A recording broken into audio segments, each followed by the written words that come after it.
కమల్ హాసన్ గారు ఇప్పుడు కొత్తగా యాక్ట్ చేస్తున్న మూవీ 'థగ్ లైఫ్'.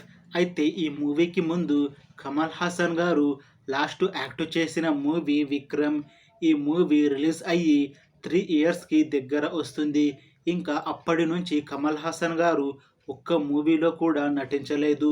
ఆ 'విక్రమ్' మూవీ రిలీజ్ అయ్యాక చాలా టైం గ్యాప్ తీసుకొని ఇప్పుడు మళ్ళీ ఈ 'థగ్ లైఫ్' మూవీతో మన ముందుకు వస్తున్నారు కమల్ హాసన్ గారు. అయితే ఈ మూవీ ఒక మంచి హిట్ అవుతుంది అని మూవీ టీం అంటున్నారు.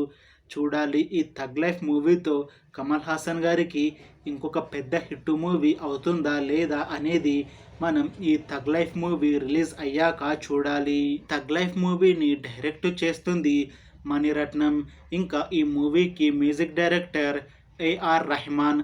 అలానే ఈ మూవీలో మెయిన్ లీడ్ యాక్టర్స్గా యాక్ట్ చేస్తుంది కమల్ హాసన్, త్రిష, ఇంకా చాలామంది యాక్టర్లు ఉన్నారు. 'థగ్ లైఫ్' మూవీలో హీరోయిన్గా యాక్ట్ చేస్తుంది త్రిష.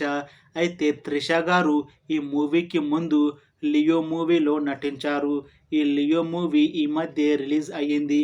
అలానే రిలీజ్ అయ్యాక చాలా పెద్ద హిట్ కూడా అయ్యింది. ఆ మూవీ రిలీజ్ అయ్యాక కాస్త టైం గ్యాప్ తీసుకొని మళ్ళీ ఈ 'థగ్ లైఫ్' మూవీలో నటిస్తున్నారు త్రిష. అయితే ఈ మూవీతో తనకి ఇంకొక మంచి హిట్ మూవీ వస్తుంది అని అంటుంది త్రిష.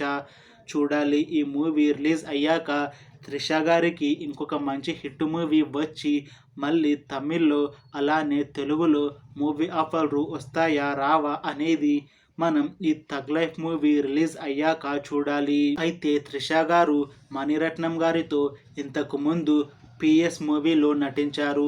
ఆ మూవీ కూడా ఈ మధ్య రిలీజ్ అయ్యి పెద్ద హిట్ అయ్యింది. ఇప్పుడు రెండవసారి మణిరత్నం గారితో ఈ 'థగ్ లైఫ్' మూవీలో నటిస్తున్నారు త్రిష. అలానే ఈ మూవీ కూడా మంచి హిట్ అవుతుంది అని అంటున్నారు త్రిష. చూడాలి ఈ 'థగ్ లైఫ్' మూవీ రిలీజ్ అయ్యాక త్రిష గారికి ఇంకొక మంచి హిట్ మూవీ వస్తుందా లేదా అనేది మనం ఈ 'థగ్ లైఫ్' మూవీ రిలీజ్ అయ్యాక చూడాలి. Thanks for watching this video friends. మీకు ఈ వీడియో నచ్చితే లైక్ చేయండి. ఇంకా ఇలాంటి మూవీ అప్డేట్స్ కోసం ఈ ఛానల్ని సబ్స్క్రైబ్ చేసుకోండి.